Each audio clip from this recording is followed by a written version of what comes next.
In today's video, I'm going to teach you how to build an Invoices dashboard using Clickup, TM, Make, and Bitskout.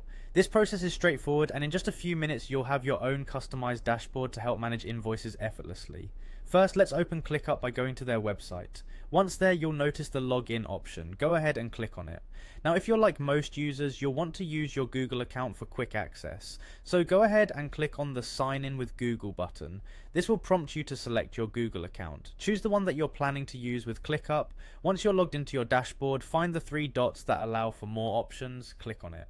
This will unveil a drop-down menu. You'll be looking for the templates option, so select that. The next step is to browse through the available templates, and there should be an option to browse templates. Click on Browse Templates. Now we need to focus on creating the dashboard for invoices, so find the highlight option and select that.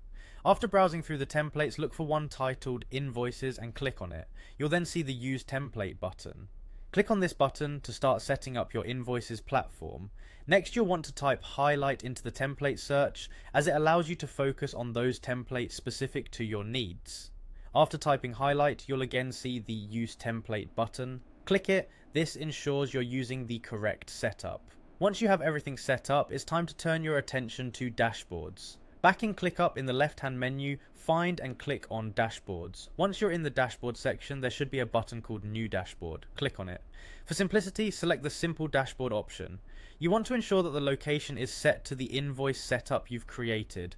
After confirming the setup, click on Create Dashboard. It's at this point you can rename the dashboard to something more personal or relevant to your business needs. The great thing about this setup is its flexibility. Find the invoice section of your dashboard and click on it. Once inside, take some time to edit the dashboard to better fit your style and needs. This could include changing the appearance, adding additional sections for different invoice types, or integrating more features that cater to your business activities. In just a few steps, and in under 5 minutes, you've successfully set up a comprehensive invoices dashboard. Enjoy your new streamlined approach to managing invoices. Thank you for watching, and we'll see you in the next video.